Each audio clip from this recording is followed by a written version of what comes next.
మనమందరం కూడా కళ్ళు మూసుకున్నట్లయితే ప్రార్థనతో వాక్య ధ్యానించి ముందు చిన్న ప్రార్థన చేసుకుందాం. పరిశుద్ధుడైన దేవా, గొప్ప తండ్రి, ఆశ్చర్యకరుడా, మీ శ్రేష్టమైన నామాన్ని వందనాలు స్తోత్రములు చెల్లించుకుంటున్నాం ప్రభా. ఈ ప్రాముఖ్యమైన సమయంలో తండ్రి దీనదాసురాన్ని పూర్తిగా నన్ను మీ సిలువ చెట్టు మరుగు చేసుకుని ప్రభా, అయా మా బ్రతుకులు స్థిరపరిచేది, మా జీవితాలు కట్టేది మీ మాట, మీ వాక్యము ప్రభా.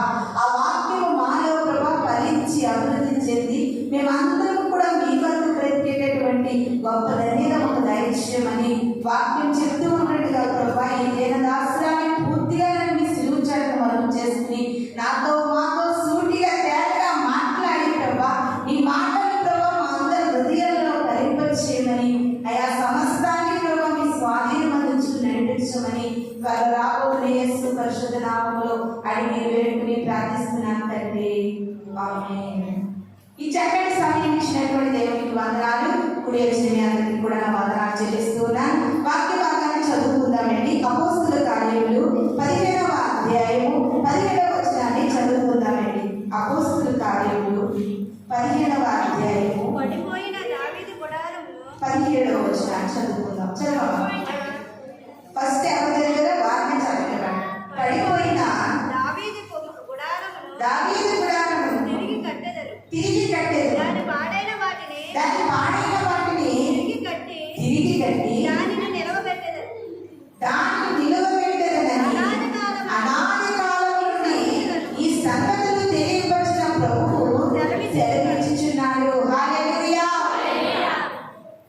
అపోస్తలుల కార్యములలో ప్రభు ఏమని సెలవిస్తూ ఉన్నాడు? ప్రియమైన దేవుని సంగమా, పడిపోయినటువంటి దావీదు గుడారమును తిరిగి కడతారంటే ఎలా కడతారు? తిరిగి కడతారంట. పడిపోయిన దావీదు గుడారమును తిరిగి కడతారంట. ఎవరండి? మనం నమ్ముకున్నటువంటి ప్రభు అయిన యేసుక్రీస్తు వారు పలుకుతున్నటువంటి అపోస్తలుల కార్యములు రాసినటువంటి వారు ఎవరో? ప్రియమైన దేవుని సంగమా, లోకా గారు రాశారండి. ఎవరు రాశారు? లోకా గారు రాశారనమాట. అయితే ఈ అపోస్తలుల కార్యములలో దావీదు గారి యొక్క ప్రస్తావన మనకి ఇక్కడ కనబడతా ఉంది. దావీదు యొక్క గుడారం ఏమైపోయిందంటే పడిపోయిందంట. దావీదు గారి యొక్క గుడారము పడిపోయిన గుడారాన్ని దేవుడు మరలా తిరిగి కట్టను ఉద్దేశిస్తూ ఉన్నాడు.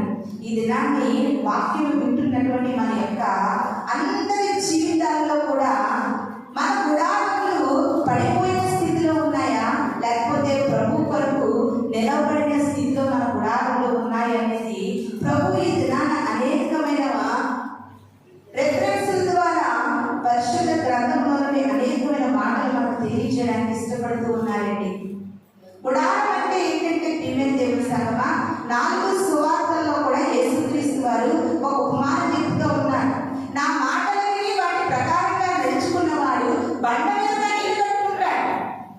అంటే ఇల్లు అనగా గుడారముగా దేనికి సూచిస్తూ ఉందంటే ఒక మనిషిగా సూచిస్తూ ఉంది. నీ దేహమే దేవుని యొక్క ఆలయము. మనిషి జీవిస్తున్నటువంటి జీవన విధానము ఒక ఇల్లుతో పోలుస్తున్నారు, ఒక గుడారంతో పోలుస్తూ ఉన్నారు. దావీదు గారి యొక్క గుడారము పడిపోయింది. ఆ పడిపోయిన గుడారాన్ని మరలా నేను తిరిగి కట్టాలనుకుంటున్నాను అంటున్నాడు. నేను మరలా తిరిగి కట్టాలనుకుంటున్నాను. అంతేకాదు దాని పాడైన వాటిని, ఆ గుడారంలో ఏమున్నాయండి? పాడైపోయి ఉన్నాయంట. ఏమున్నాయి? పాడైపోయి ఉన్నాయి. ఆ పాడైపోయిన వాటిని అన్నింటి దేవుడు తిరిగి కట్టి ఎలాగైనా సరే మరలా గుడారాన్ని నిలబెట్టాలని ఆశపడుతూ ఉన్నారు. మరలా గుడారాన్ని నిలబెట్టాలని ఆశపడుతూ ఉన్నారు. ఇదే మాట ఆమోసు భక్తుడు కూడా మనకు తెలియజేస్తూ ఉన్నాడు. ఒకసారి చూడండి. ఆమోసు గ్రంథము 9వ అధ్యాయము 11వ వచనాన్ని మనం ఒకసారి చూద్దాం.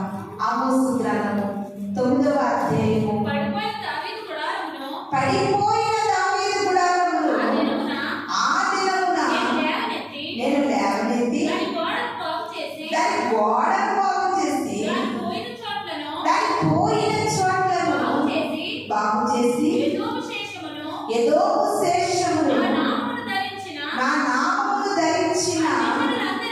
అన్ని జనులందరినీ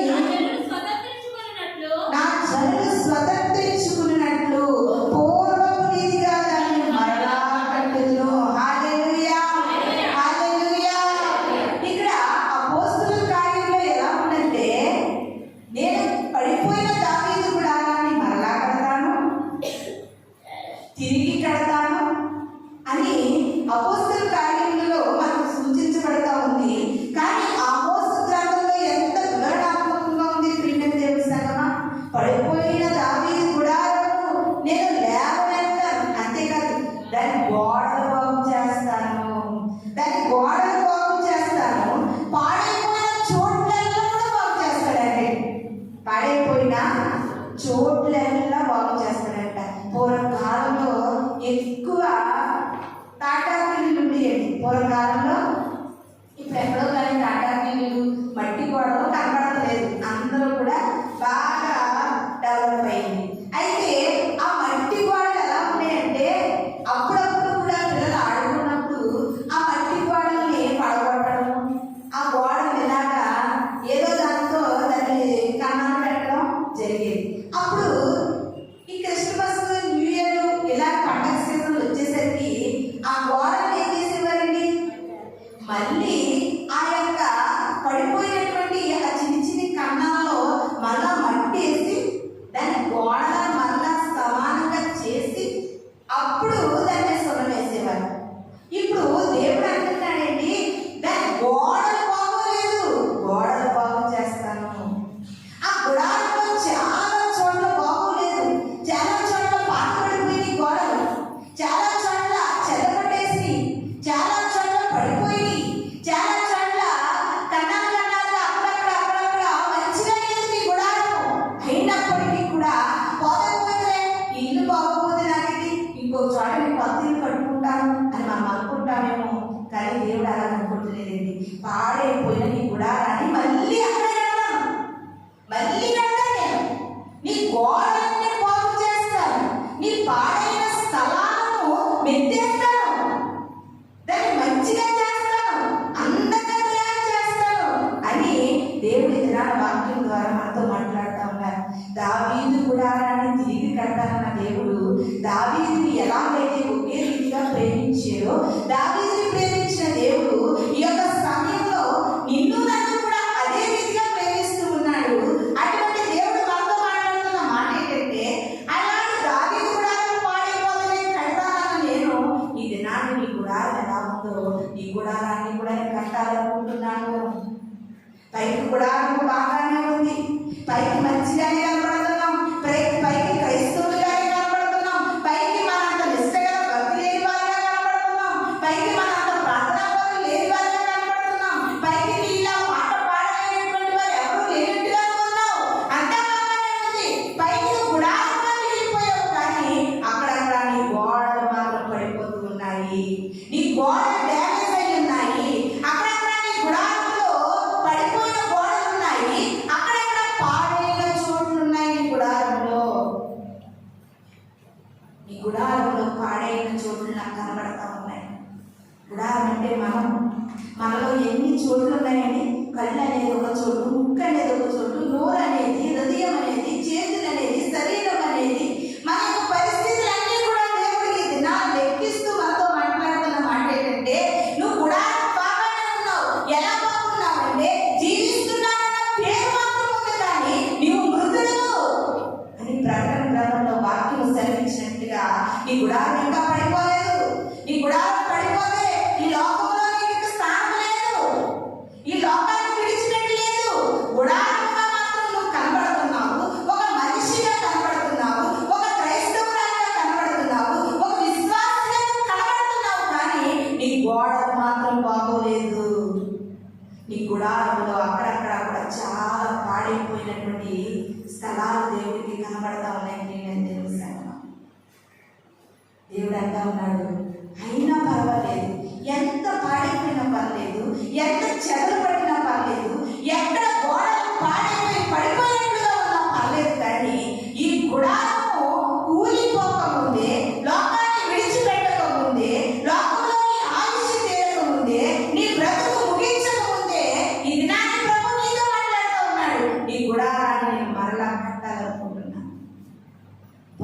చేయాలనుకుంటున్నాను ఇది నాకు కూడా.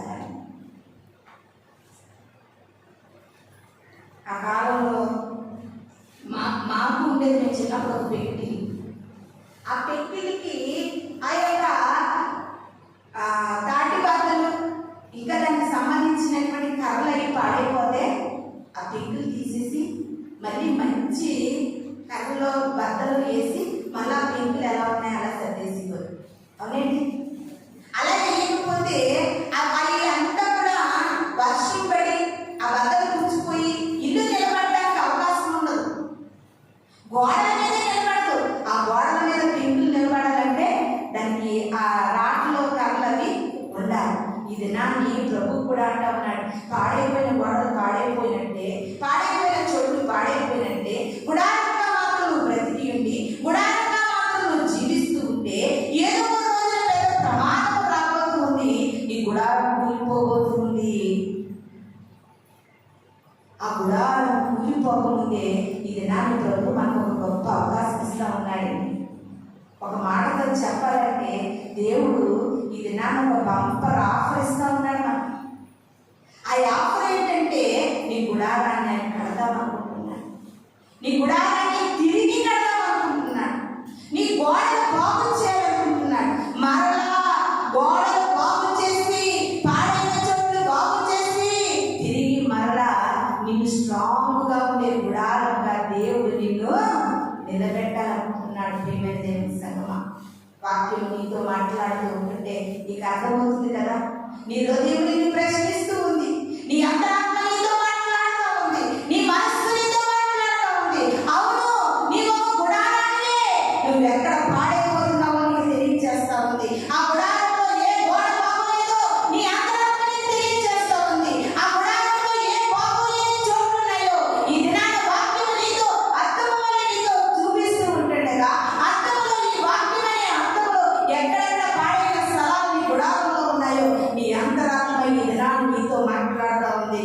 అది కాదు అన్నట్టు ఎవరు కూడా సరిపోము. ప్రియమైన దేవుని సంగమా, నిజంగా దేవుని ఒక వాక్యము ఎంత గొప్పదంటే ప్రియమైన దేవుని సంగమా, అలనాడు దావీదు యొక్క గుడారము బెత్షెబ వల్ల పాడైపోయింది.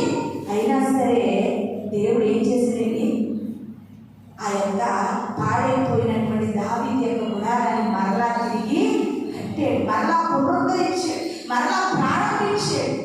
ఇది నాని ప్రభు మనతో మాట్లాడుతూ ఉన్నారు. ఎక్కడెక్కడ పాడైపోతుంది నీ గుడారము, ఎక్కడెక్కడ డ్యామేజ్లు ఉన్నాయి, చూడరాని దృశ్యాలు చూసే దగ్గర పాడైపోతుందా, వినకూడని మాటలు వినే దగ్గర పాడైపోతున్నావా, ఒకరి కొరకు మాట్లాడకూడనటువంటి మాటలు నీ పెదవులతో ఉచ్చరించడం వల్ల నీ గుడారము నీ గోడలు పాడైపోతున్నాయా? ఏ ఏ పరిస్థితుల్లో మనం దిగజారిపోతున్నాం, ఎక్కడెక్కడ మనం పాడైపోయే స్థితిలో ఉన్నాం, ఎక్కడెక్కడ పడిపోయే స్థితిలో ఉన్నాం, ఎక్కడెక్కడ మన గోడలు పడిపోవడానికి సిద్ధముగా ఉన్నాయో ఈ దినాన వాక్యం ఆనందిస్తున్న మనం ఒకరికొకరు పరీక్షించుకుని పరిశీలించుకుని పాడైనటువంటి గోడలను పాడైన స్థలాలను ప్రభు పాదాల చెందనంగా నువ్వు సమర్పించుకోగలిగితే, పాడైపోయిన ప్రతిదీ కూడా ప్రభు చేతులకు అప్పగించగలిగితే ఆయన మరలా నీ పాడైన స్థలాలను తిరిగి కట్టాలనుకుంటున్నాను. చాలాసార్లు మనకు అనిపిస్తాం కదా, మా ఇల్లు అస్సలు బాగాలేదండి, ఎవరు వచ్చినా కూర్చోడానికి బాగోట్లేదండి, చూడడానికి కూడా చిరాకుగా ఉందండి మా ఇల్లు, దాన్ని కొంచెం అలా కొద్దిగా రీమోడల్ చేయించి పాడైపోయినవన్నీ తీసేసి మళ్ళీ మంచి వేయించి చక్కగా రంగుల పెయింట్ వేస్తే అవి ఎంత అనుకుంటారు. ప్రియమైన దేవుని సంగమా, ఇది నా ప్రభు కూడా అలాగే అంటూ ఉన్నాడు. ఆయన నిన్ను చూస్తూ ఉన్నప్పుడు, గుడారం అనే నిన్ను ఆయన చూస్తూ ఉన్నప్పుడు నీ గుడారం చాలా నీవు అనిపించచ్చు, అయ్యో నేను చాలా అందంగా ఉన్నాను, నేను బాగానే ఉన్నానే, నేను హైట్గానే ఉన్నాను, నేను పర్సనాలిటీగానే ఉన్నాను, నేను కలర్గానే ఉన్నాను, అయ్యో నేను చాలా బాగున్నాను నువ్వు అనుకుంటున్నావు. కానీ నీ గుడారాన్ని చూస్తున్నటువంటి ప్రభు అంటున్నాడు, లేదు నీ గుడారంలో అక్కడక్కడ పడిపోయే గోడ కనబడుతుంటే నాకు చిరాకుగా ఉంది, పాడైపోయిన చోట్లు కనబడుతుంటే నాకు చికాకుగా ఉంది, అందుకనే నీ గుడారాన్ని మరలా తిరిగి కట్టాలని ఎంతో ఆశపడుతున్నానని ప్రభు మాట్లాడుతూ ఉన్నారు. ప్రియమైన దేవుని సంగమా, మనం బాగా ఆలోచన చేస్తే అలాంటి పాడైపోయినటువంటి గుడారాలు ఎన్ని ప్రభు కట్టలేదండి? ఎన్ని ప్రభు కట్టలేదు? జక్కీతో దేవుడు అన్నాడు, జక్కీయా నువ్వు చెట్టు దిగి త్వరగా కిందకి రావయ్యా, నేను ఇంటికి వస్తాను. నిజంగా జక్కీయ ట్యాక్స్ కలెక్టర్ అయి ఉంటుండగా జక్కీయ ఎంత బాగుంటుందండి, ఎంత బాగుంటుందో. ఆ రోజుల్లో బాగా డబ్బు సంపాదించాడు జక్కీయ. జక్కీయ ఎంత బాగుంటుంది, బాగుంటుందని దేవుడు జక్కీ ఇంటికి వస్తానన్నాడు అంటారా? ఈ లోకంలో ఉండే మనుషులు నీ దగ్గర ఉండేటటువంటి స్థాయిని బట్టి, స్థితిని బట్టి, స్తోమతను బట్టి నీ ఇంటికి వస్తానంటారేమో, కానీ దేవుడు నీ ఇంటికి వస్తానని ఎప్పుడు అంటాడంటే నీ హృదయ శుద్ధిని బట్టి వస్తానంటాడు. హృదయ శుద్ధి గల వారు ధన్యులు, వారి ప్రభువును చూచెదరు. అయితే జట్టి ఇంటికి దేవుడు వస్తానని అందుకాడండి. ఎప్పుడైతే మేడి చెట్టు మీద నుండి జక్కయ్య యేసుక్రీస్తు వారిని కన్నులాగా చూడగలిగాడో వెంటనే తన హృదయంలో ఒక ఆలోచన పడుతుంది జక్కయ్యకి.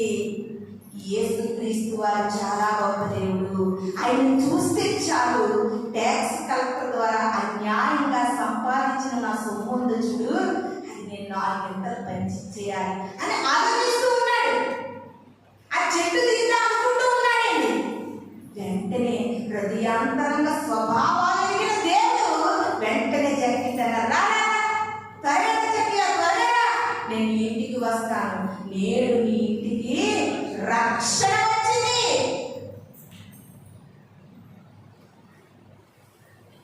ఇది నాకు ప్రభు మనతో మాట్లాడుతున్నారు.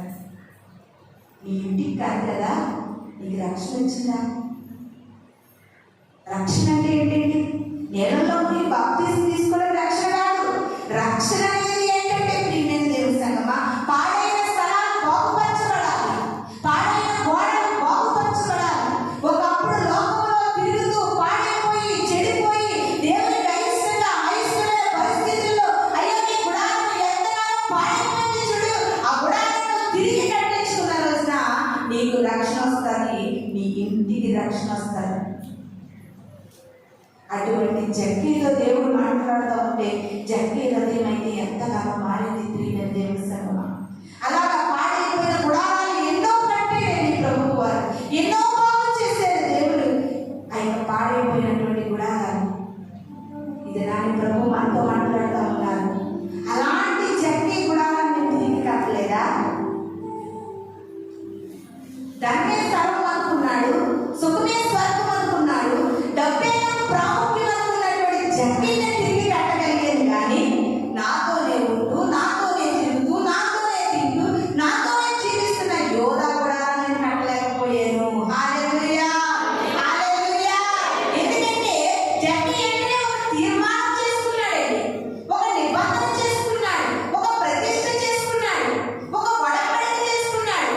ఇది నాకు ఎన్నో వాక్యాలు నీతో మాట్లాడుతూ ఉన్నాడు దేవుడు, ఎన్నో వాక్యాల ద్వారా నేను దర్శిస్తున్నాడు. వెళ్తున్నావు వెళ్తున్నావు, వస్తున్నావు వెళ్తున్నావు, వింటున్నావు అంతే. కానీ ఏనాడైనా నువ్వు విన్నటువంటి వాక్యాన్ని బట్టి, నువ్వు విన్నటువంటి మాటలను బట్టి దేవుడి కొరకు ఒడంబడిక చేసుకోగలిగేవా? దేవుడి కొరకు ఒక ప్రతిష్ఠ చేసుకోగలిగేవా? దేవుడి కొరకు ఒక నిబంధన చేసుకోగలిగేవా? నిబంధన కనుక నువ్వు చేసుకోగలిగితే జక్కీ వల్ల నీకు మార్పు కలుగుతుంది. నువ్వు ప్రతిష్ఠ చేసుకోకుండా, ఒడంబడిక చేసుకోకుండా, నిబంధన చేసుకోకుండా ఉన్నట్లయితే యోధా వలె నువ్వు నశించిపోతావు. యోధా వలె కడవరి స్థితి వరకు కూడా యోధాలో ఏం లేదండి, మార్పు లేదు. దేవుని సంగమా, ఈ యొక్క సమయంలో ప్రభు మనతో మాట్లాడుతూ ఉన్నారు. గుడారం వరకు దేవుడు మాట్లాడుతున్నారు. నీ గుడారం పడిపోయిన గుడారంగా ఉందా? పడిపోయిన స్థితిలో నీకు ఉన్నావా? ఎక్కడ పడిపోయిన స్థితిలో నీకు ఉన్నావో అక్కడ నుండి మరలా నువ్వు లేవడానికి ప్రయత్నించు. అక్కడ నుండి నువ్వు మరలా దేవుని కొరకు బ్రతకడానికి ప్రయత్నించు. అక్కడ నుండి నీ జీవితాన్ని మరలా పునరుద్ధరించడానికి నువ్వు ప్రయత్నించు. కంపల్సరిగా దేవుడు నిన్ను లేవనెత్తాడండి. నీ గుడారాన్ని తిరిగి కట్టి, ఎంత స్పష్టమైన మాటలండి, తిరిగి కట్టి మళ్ళీ నిలబెడతాడంట. ప్రియమైన దేవుని సంగమా, నువ్వు ఏ స్థితిలో పడిపోయావు, ఎక్కడ పడిపోయావు, ఏ రీతిగా పడిపోయావు, ఇది నా ప్రభు కనుక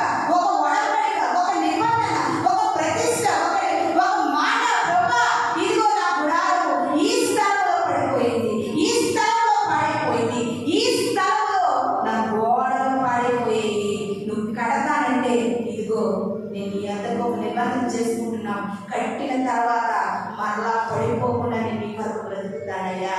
నువ్వు లేవనెత్తిన తర్వాత మరలా పడిపోకుండా నీ కొరకు నిలబడతానయ్యా అని ఎవరైతే ఈ దినాన దేవుని సన్నిధిలో ఒక నిర్ణయం తీసుకుంటారో కంపల్సరిగా దేవుడు వారి యొక్క గుడారాలను తిరిగి కట్టడానికి ప్రభు ఎంతగానో ఆశపడుతూ ఉన్నారండి. ఒక మాటను చూద్దాం. రోమాపత్రిక 11వ అధ్యాయము 22వ వచనం చదువుకుందామండి. రోమాపత్రిక 11వ అధ్యాయము 22వ వచనము. కాబట్టి దేవుని అనుగ్రహమును కాఠిన్యమును అనగా పడిపోయిన వారి మీద కాఠిన్యమును నీవు అనుగ్రహ ప్రాప్తులవై నిలిచిన ఎడల నీ మీద ఉన్న దేవుని అనుగ్రహము చూడుము. అట్లు నిలువని ఎడల నీవును నరికివేయబడదు. ఎంతమందికి ఈ వాక్యం యొక్క మాటలు చదువుతుంటే అర్థమైందో లేదో నాకు తెలియదు, కానీ ప్రియమైన దేవుని సంగమా, ఒక్కసారి నేను బాగా చదువుతున్నాను, అర్థం చేసుకోండి. కాబట్టి దేవుని అనుగ్రహమును కాఠిన్యమును అనగా పడిపోయిన వారి మీద కాఠిన్యమును నీవు అనుగ్రహ ప్రాప్తుడవై నిలిచి ఎడల నీ మీద ఉన్న దేవుని అనుగ్రహము చూడుము. అట్లు నిలువని ఎడల నీవును నరికివేయబడుదువు. ఇప్పటి వరకు మన గుడారాల దేవుడు కథలని మాట్లాడారు కదండి. ఇక్కడ ఇంకా స్పష్టంగా మాట్లాడుతున్నారు. ఏంటంటే దేవుని అనుగ్రహం అంటే అనుగ్రహమును కాఠిన్యమును పడిపోయిన వారి మీద కాఠిన్యం ఉంటుందట. దేవుని యొక్క కాఠిన్యం ఎవరైతే వారి గుడారాలు పడిపోతూ ఉన్నాయో, గోడలు పడిపోతూ ఉన్నాయో, పాడైన చోట్లు ఆ గుడారాలు ఉన్నాయో, వారి మీద దేవుని యొక్క కాఠిన్యం ఉంటుందంట. ఆ కాఠిన్యం ఉంటే ప్రియమైన దేవుని సంగమా, నీవు అనుగ్రహ ప్రాప్తుడవై నిలిచి ఎడల నీ మీద ఉన్న దేవుని అనుగ్రహం చూడు. ఒక్కసారి నీ మీద దేవుని అనుగ్రహం చూడు. ఒకవేళ చూసి కూడా ఆయన అనుగ్రహాన్ని, ఆయన నీ పట్ల చూపిస్తున్న ప్రేమని, ఆయన నీ పట్ల అనుగ్రహ ప్రాప్తుడై ఉన్న విధానాన్ని ఇంకా గ్రహించుకోకపోతేనండి, ఇంకా ఆయన ప్రేమను తెలుసుకుని ఆ పడిపోయిన గుడారాన్ని తిరిగి కట్టినప్పుడు నిలబడకపోతేనంట నువ్వు నరికివేయబడతావంట. అర్థమైందమ్మా? ఆయన పడిపోతున్న నీ గుడారం పట్ల ఎంతో కాఠిన్యంగా ఉన్నాడు, అనుగ్రహం లేనివాడుగా ఉన్నాడు. అయినప్పటికీ కూడా యేసుక్రీస్తు ప్రభువు వారు మన వరకు ఆఖరి రక్తబొట్టు వరకు కార్చినటువంటి ఆ యొక్క రక్తదారులను బట్టి, ఆ శ్రమలను బట్టి, ఆ శిలువ మరణాన్ని బట్టి మరలా నీ మీద కాఠిన్యముగా ఉండాలనుకున్న ఆయన మరలా నీ మీద అనుగ్రహ ప్రాప్తులు అవుతున్నాడంటే అప్పటికీ కూడా ఆయన అనుగ్రహాన్ని, ఆయన చూపిస్తున్న ప్రేమను గ్రహించకపోతే, అప్పుడు కూడా నువ్వు నిలవలేకపోతే నేను నరికివేయడం జరుగుతుందంట. ఎంత స్పష్టంగా వర్ణిస్తూ ఉన్నారండి రోమపత్రికలో. ఎంత గొప్ప మాటలు ప్రియమైన దేవుని సంగమా. ఇది నాటి ప్రభు నీతో మాట్లాడుతుంటే నీలో ఒక ఆలోచన కలగాలండి, నీలో నీకు ఒక తలంపు కలగాలి. అవును, నా గుడారాన్ని దేవా నువ్వు కట్టాలయ్యా, కట్టాలయ్యా, కట్టాలయ్యా. నేను నా గుడారాన్ని ఈ స్థితిలో పడిపోతుంది, ఆ స్థితిలో పడిపోతుంది, ఆ రీతిగా పడిపోతుంది, ఈ రీతిగా పడిపోతుంది. అయ్యా నీ కాఠిన్యాన్ని నేను పొందుకోకముందే ఒక నిర్ణయానికి వస్తానయ్యా, ఒక ఆలోచనకు వస్తానయ్యా అని కనుక నీ అతిక్రమముల నిమిత్తము ఒప్పుకునేటటువంటి ఒప్పుకోని మనసులో కలిగి ఉంటే దేవుని అనుగ్రహాన్ని ప్రాప్తుడవుతావు. అయినా వాక్యం నీకు ఎంత చెప్పినా నువ్వు ఎదురు తిరిగి వ్యతిరేకంగా మారితే లాస్ట్ టైంలో నిన్ను నరికి వేయడం జరుగుతుంది. దేవుని యొక్క సహనానికి, దీర్ఘశాంతానికి కూడా ఒక హద్దులు నైపుణ్యం తెలుసా. అయినప్పటికీ మితిలేని ప్రేమతో మనల్ని ప్రేమిస్తున్న దేవుడు ఇంత క్షుణ్ణంగా, ఇంత వివరముగా, ఇంత బోధిస్తూ నీతో మాట్లాడుతూ ఉంటుండగా ఈ లోకంలో ఏముందని సాగిపోతున్నావు నాకు తెలియదు, కానీ ఏ ఉన్నప్పటికీ కూడా దేవుని ప్రేమ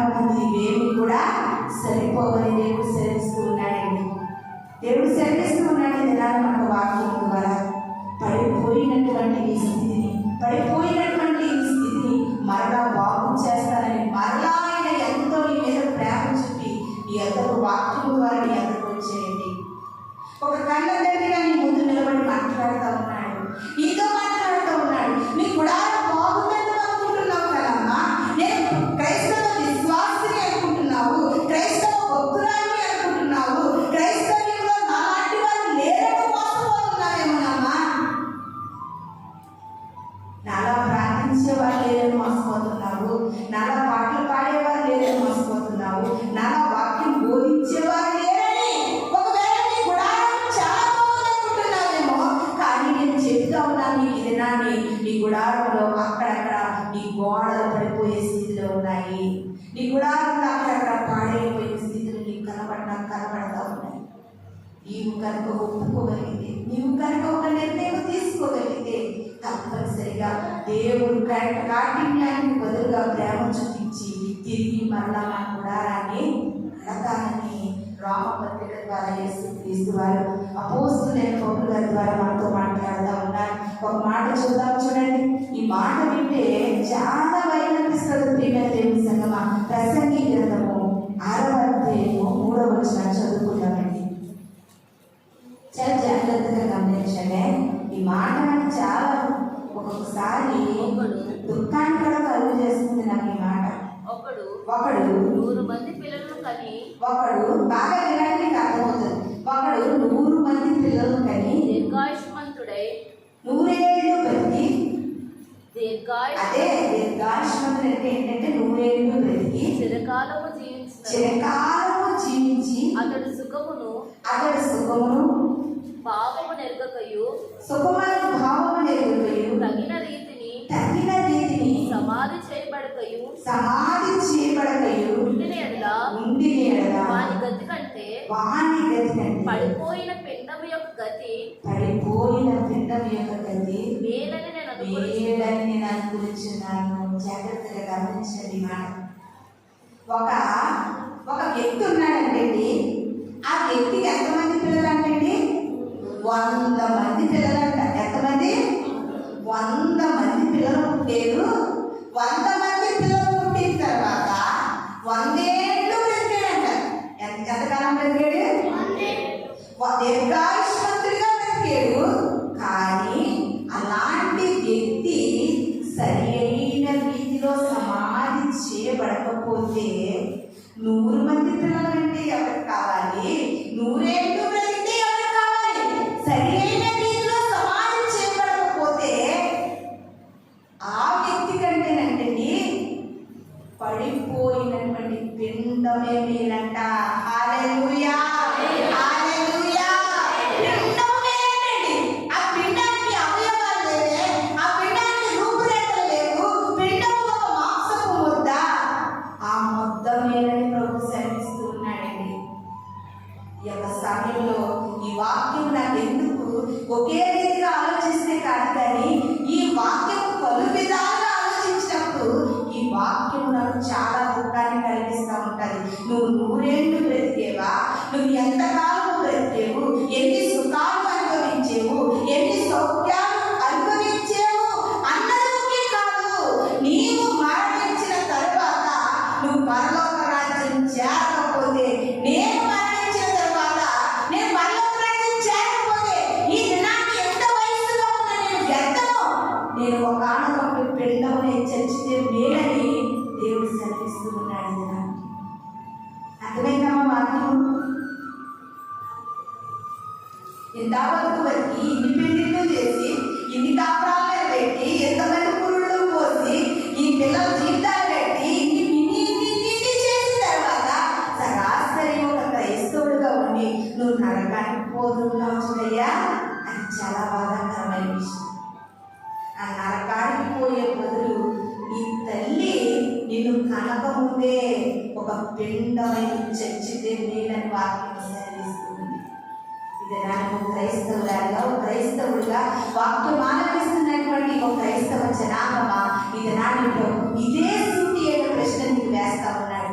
ఇదే సూటి అయిన ప్రశ్న నీకు వేస్తా ఉన్నాడు. హఠాత్తుగా ఎంతో మంది దినాన్ని చూడలేక మన కళ్ళ ముందు కలుబడిపోయిన వారు అనేక మంది నీకు కనిపిస్తా ఉన్నారు. నీ ఎదురుగానే జారిపోతున్నారు, నీ ఎదురుగానే మరణిస్తున్నారు, నీ ఎదురుగానే అయ్యో కాలం బ్రతకాలి అనుకున్న వారు మధ్యలోనే పోతూ ఉంటుంటే వారిని చూసి నీకే పాఠం అర్థమైంది.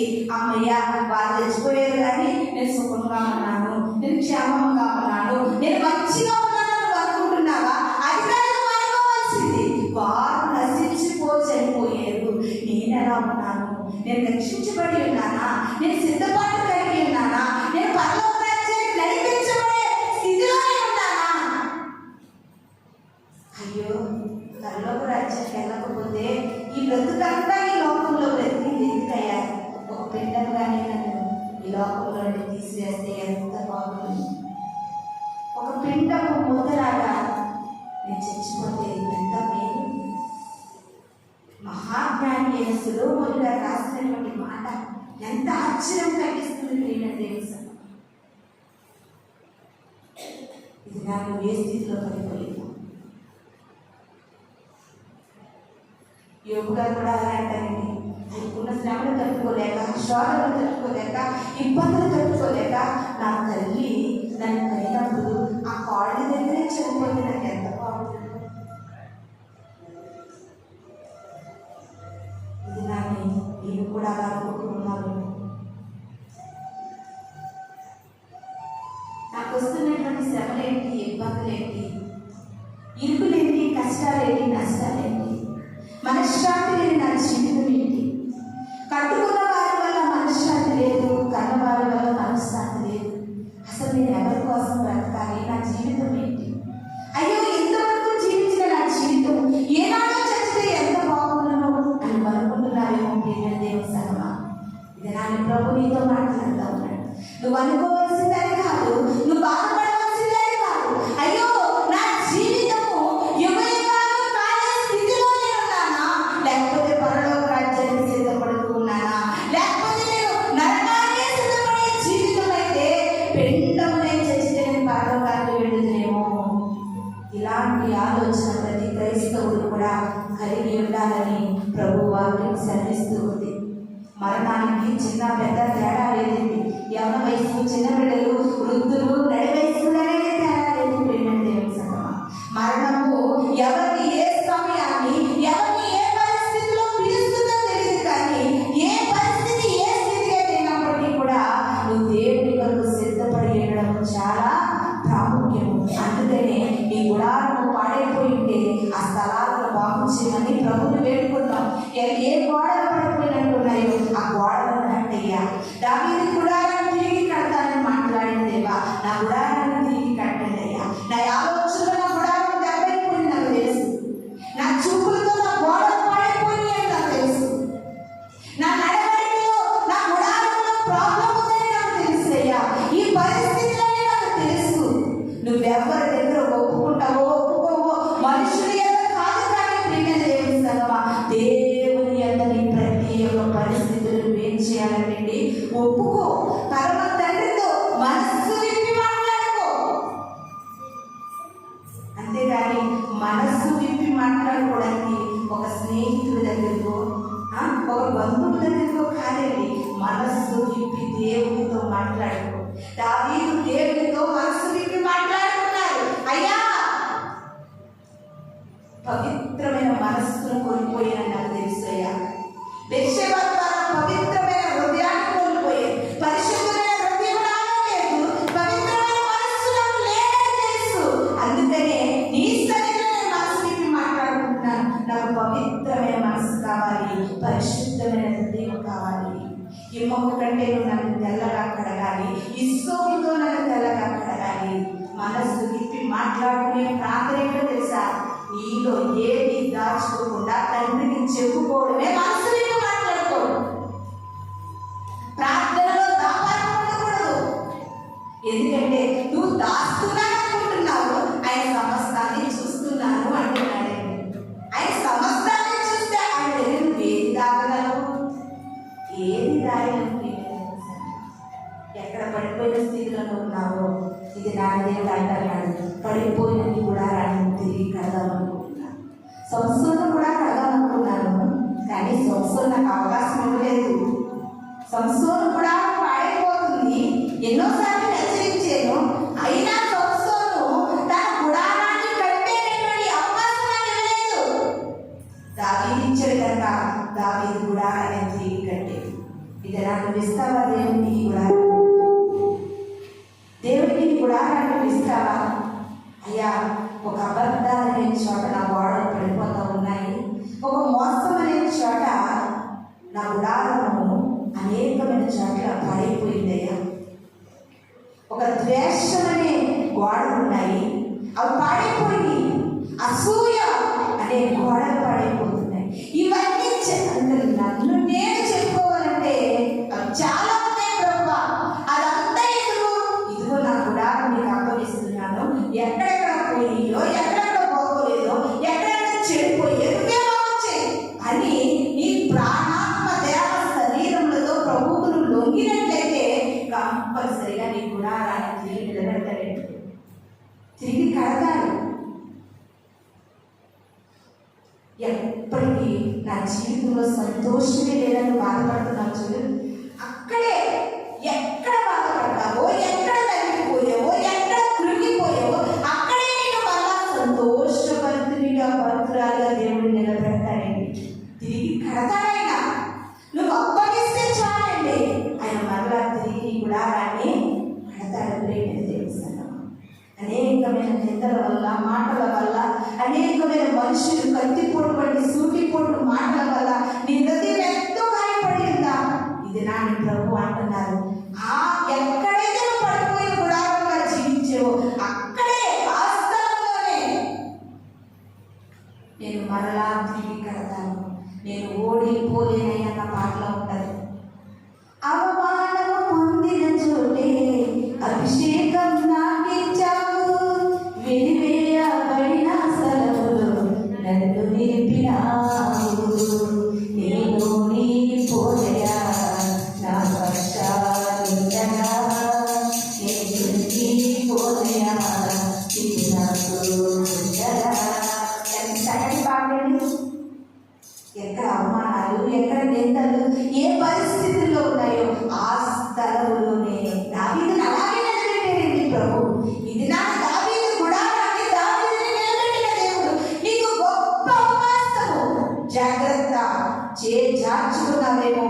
అపోస్తుల కార్యంలో పౌలు గారు సెలవించినట్టుగా మనం చదువుకున్నాం కదా, రోమపత్రికలో అంటా ఉన్నారు, ఎన్ని అవకాశాలు చేర్చుకున్నావా చివరికి నరికి వేయడం జరుగుతుంది, చివరికి గుడారము కూలిపోతుంది. ప్రేమేం చేపిస్తాను, జాగ్రత్త. నీ గుడారాన్ని ప్రభుకు అప్పగించు. ఏ ఏ గోడలు, ఏ ఏ స్థలాలు పడిపోయి ఉన్నాయో ఒకసారి అప్పగిద్దాం. మనం చదువుకున్నటువంటి కీర్తన గ్రంథం చూడండి, 60వ అధ్యాయము 2వ వచనంలో చక్కటి మాట దావీదు గారు తెలియజేస్తా ఉన్నారండి. దేవా, మమ్మల్ని విడనాడి ఉన్నావు, మమ్మల్ని చెదరగొట్టి ఉన్నావు, నీవు కోపపడితివి, మమ్మల్ని మరలా బాగు చేయ. ఎంత మాట అండి! కోపపడ్డావంటే నిజమే, నువ్వు నా మీద కోపపడ్డావంటే అందులో కరెక్టే, అందులో న్యాయం ఉంది. ఎందుకంటే నీకు వ్యతిరేకిగా నేను బ్రతుకుతున్నాను కనుక నువ్వు కోపపడ్డావయ్యా. నువ్వు కోపపడ్డావని నేనేమనుకోను యేసయ్యా, నువ్వు కోపపడ్డావని నేనేమనుకోను. నువ్వు కోపపడే విధంగా నేను ఉన్నానయ్యా, నువ్వు కోపపడే విధంగా నా జీవితం ఉంది, నువ్వు కోపపడే విధంగా నేను బ్రతుకుతున్నాను. అందుకు నువ్వు కోపపడ్డావు బాబు, అది న్యాయమే. అయినప్పటికీ ప్రభువా, నువ్వు మరలా మమ్మ బాగు చేయవా, మరలా మమ్మ బాగు చేయవా.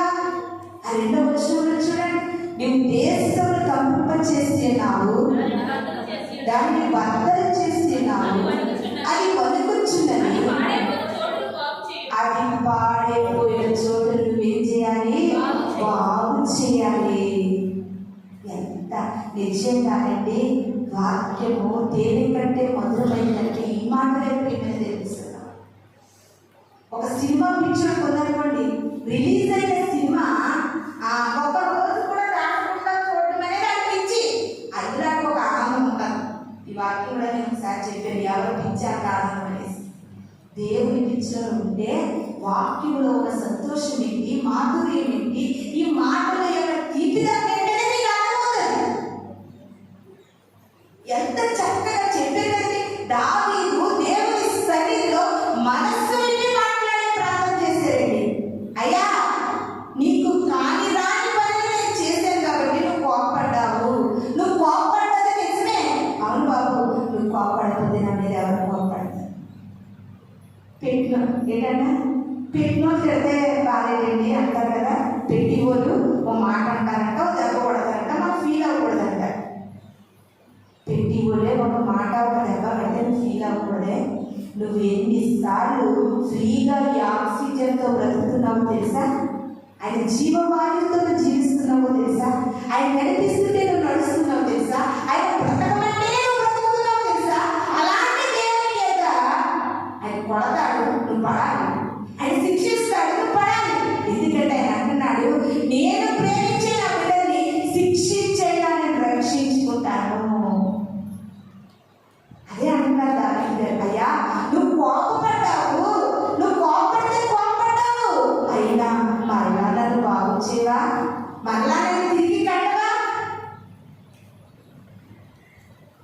ఎంత గొప్ప మాట తెలియదు. ఇది నాకు మరలా కట్టబడాలని ప్రభు ఆశపడుతున్నా. నువ్వు మరలా తిరిగి పునరుద్ధరించబడాలి. మరలా అయ్యో ఈ ఇల్లు చూస్తే ఒకప్పుడు పాడైపోయిందే, చెదలు పట్టిందే, పోయిన గోడలు చెదలు పట్టింది, లాసు పట్టింది. ఆ గృహం చూడడానికి అసహ్యమైన గృహము.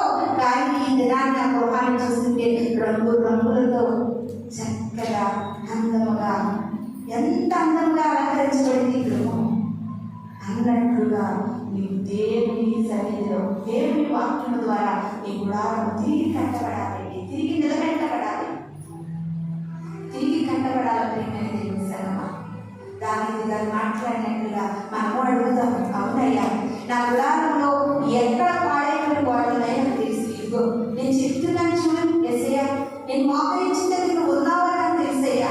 ఇదిగోనయ్యా అయ్యా నాలో ఆశ నిగ్రహం లేక, నా ఆశలు చెప్పుకోలేక, నా ఆశలు అలుచుకోలేక, నా కోరికలు ఆపుకోలేక, అయ్యా నీ వాక్యానికి విరుద్ధంగా నా గోడలు ఎక్కడెక్కడ పడిపోయావు అన్ని లిస్టు చెప్పేస్తాను చూడయ్యా. చూడు ఇగో ఇక్కడ పడిపోయాను, ఈ రీతిగా పడిపోయాను, ఆ రీతిగా చనిపోయాను, అలా పడిపోయాను, ఇలా పడిపోయాను, ఇదిగో ప్రభువా అని ప్రార్థనలో నీ గుడ్డంతా చెప్పి దేవుని కొరకు బ్రతుకుతాను నిర్ణయం తీసుకుంటే అవన్నీ దేవుడు బాగు చేయడానికి సిద్ధంగా ఉన్నాడు.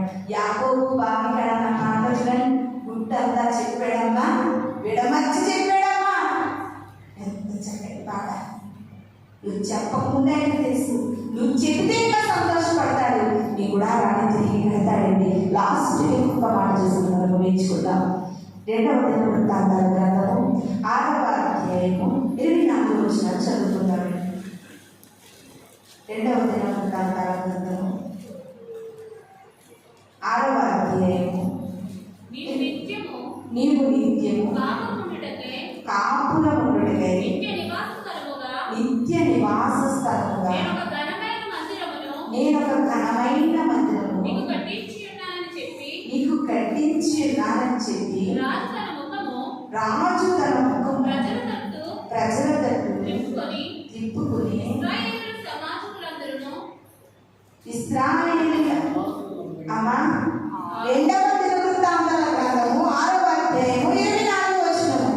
నీ జనులైన ఇశ్రాయేలీయులు నీ దృష్టి ఎదుట పాపము చేసిన వారే తమ శత్రువుల బలమునకు విలువలేక పడిపోయినప్పుడు వారిని ఎదుట తిరిగి వచ్చి నీ నామమును ఒప్పుకొని నీ మందిరమునందు నీ సన్నిధిని ప్రార్థించగా విన్నపము చేసినప్పుడు ఆకాశమని విన్నావయ్యా. హల్లెలూయా, హల్లెలూయా. ఇశ్రాయేలీయుల ప్రజలు దేవుని దృష్టి ఎదుట పాపము చేసినప్పుడు, దేవుని దృష్టి ఎదుట వారు పాపము చేసి బలమునకు విలువ లేక పడిపోయారంటే ఎలా పడిపోయారు? బలమునకు విలువ లేక. ఎంత చక్కటి మాటలు చూడండి. వాళ్ళు చాలా బలవంతులు, కానీ ఎప్పుడైతే దేవుని దృష్టికి వారు పాపము చేస్తారో బలమంతా కూడా బలహీనమైపోయింది. అప్పుడు పడిపోయినప్పుడు వారికి అర్థమైంది, అయ్యా నా గుడారం ఎక్కడ పడిపోయిందో మాకు తెలుసు, మా గోడలు ఎక్కడ పడిపోయో మాకు తెలుసు, మా గుడారం ఎక్కడ పాడైపోయిందో మాకు తెలుసని దేవుని సన్నిధిలో ఒప్పుకున్నప్పుడు తిరిగి మరలా వారి బలం పొందుకుని శత్రువుల మీద విజయం పొందేరు. నీవెప్పుడు విజయం పొందుకుంటావు? నీ శత్రువు ఎవరో తెలుసా? నీ శత్రువు ఎవరో తెలుసా? అపవాది అయిన సాతాను. అది నీతో ఎలా పోరాడుతుందో తెలుసా? ఒక భర్త రూపంలో పోరాడుతుంది, ఒక బిడ్డల రూపంలో పోరాడుతుంది. నీకు ఏదో రూపంలో ఇరుగు పొరుగు వారి ద్వారా, ఇంట్లో వారి ద్వారా, ఈదిలో వారి ద్వారా, ఎవరో ఒకరి ద్వారా ఈ అపవాది నీతో పోరాడుతూ ఉండాలి. ఆ అపవాది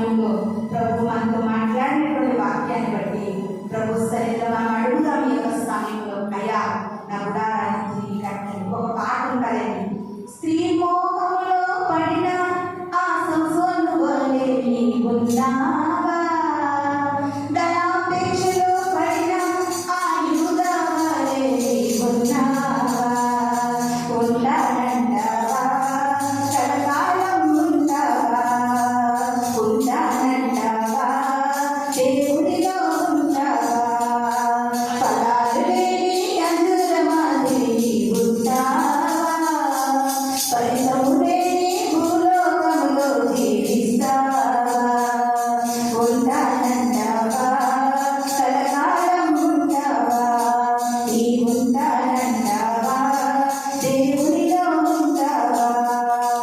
హల్లెలూయా. స్త్రీ మోహంలో సంసోను గుడారం పడిపోయింది, ధనమోహములో యూదా గుడారం పడిపోయింది. ఈ దినాన్ని ఏ మోహంలో నీ గుడారం పడిపోయింది? ఎక్కడ పడిపోతున్నావు? అసూయ మోహంలో పడిపోతున్నావా? ద్వేషమా, ఈర్ష్య, అబద్ధములు, మోసపు మాటలు, కల్పితపు మాటలు, చెడ్డ మాటలు, కపటమైన మాటలు, క్రోధపు మాటలు, ఇన్ని విధాలుగా పడిపోయే అవకాశం ఉంది నీ గుడారానికి. ఇన్ని విధాలు ఎక్కడ నీ గుడారం పడిపోయిందో ఇది మనమందరం కూడా ప్రార్థించి ప్రభు సరిలో తిరిగి మన గుడారాలను కట్టుకునేటట్టుగా దేవుడు మరలా తిరిగి మన గుడారాలను పాడైపోయిన మన గుడారాలను కట్టి మరలా నిలబెట్టాలని మనమందరం కూడా ప్రార్థన చేసుకుందాం. అందరం గంట మూసుకున్నట్లయితే ప్రార్థన చేసుకుందాం. పరిశుద్ధ గొప్ప దేవ మహోన్నతుడా, వాగ్దానం ఇచ్చినటువంటి వాగ్దాన పూర్ణుడము, ఆకాశము భూమి గతించిపోయినా ఈ మాటలు గతించవయ్యా. దావీదు గుడారాన్ని తిరిగి కట్టిన దేవుడు ప్రభువా, ఈ యొక్క సమయంలో వాక్యం ఆలకించినటువంటి మా గుడారాలు ఎక్కడెక్కడ పాడైపోయినాయో, మా గోడలు ఎక్కడెక్కడ పడిపోయినట్లున్నాయో ప్రభువా, మా గుడారాలను తిరిగి కట్టండి అయ్యా. మా గుడారాలను బలపరచండి, మా గుడారాలను తిరిగి కట్టి మీ కొరకు నిలబెట్టి ప్రభువా, ఏ ఒక్కరూ నశించుకోకుండా ఈ రాకడ ఆయుధపరిచేటట్లుగా మమ్మల్ని సిద్ధపరచమని, ఈ కొద్ది మాటలు ప్రతి హృదయంలో నీరు కట్టి పరిపరిచేయమని త్వరగా రాబోతున్న యేసు పరిశుద్ధ నామములో అడిగి వేడుకుని ప్రార్థిస్తున్నాను తండ్రి. ఆమేన్. మీ అందరికీ వందనాలు.